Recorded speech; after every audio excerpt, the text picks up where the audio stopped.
మూర్తి గారు, ఇటీవలి కాలంలో మరీ ముఖ్యంగా ఈ 7-8 సంవత్సరాల నుంచి భారతదేశంలో ఇది బాగా వినబడుతుంది. మత కలహాల పేరుతోటి, కుల కలహాల పేరుతోటి, ఆహారం పేరుతోటి, వేషం పేరుతోటి, భాష పేరుతోటి దాడులు బాగా జరుగుతున్నాయండి. ఎందుకు ఈ ఇటీవల కాలంలోనే జరుగుతున్నాయి? అంటే మనం మళ్ళా మధ్యయుగాల నాటికి వెళ్తున్నాం. అవునా?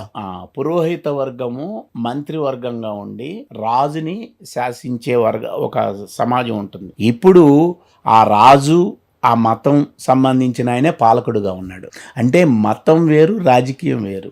ఓకే. ఇవి వేరు చేసి చూస్తే కనుక మత సామరస్యం ఉంటుంది. ఆ పాలనలో ఎప్పుడైతే మత జోక్యం వచ్చిందో, మీకు ఇప్పుడు ఇస్లామిక్ కంట్రీస్లో అది ఇస్లామిక్ కంట్రీ అంటున్నాం మనం. భారతదేశం హిందూ దేశం కాదు, ఇది ఇండియా.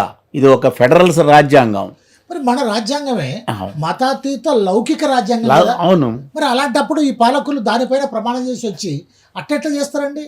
అంటే మన ధర్మాన్ని ఇప్పుడు ఒకటే గుర్తుపెట్టుకోండి మీరు, ఇక్కడ బాబాసాహెబ్ అంబేద్కర్ గారి రాజ్యాంగం అదే చట్టబద్ధమైంది. మనుధర్మం చట్టబద్ధమైంది కాదు, కానీ మతబద్ధమైంది.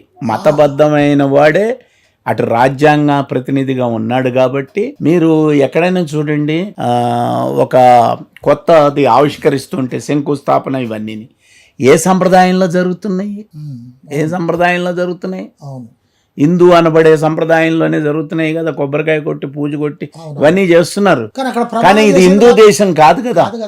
అంటే మత రాజకీయాల్ని ఇక్కడ నడపడం వల్లనే ఈ మతాన్ని కూడా ఉధృత. ఈ మధ్య కాలంలో మన తెలంగాణలో మాట్లాడితే ప్రమాణం అంటున్నారు. లక్ష్మీ టెంపుల్కి వచ్చి నువ్వు ప్రమాణం చేయి, యాదగిరిగుట్ట దగ్గరకు వచ్చి ప్రమాణం చేయి. అరే భారత రాజ్యాంగం మీద నువ్వు ప్రమాణం చేయని అంటలేదు. ఏదంటున్నారు?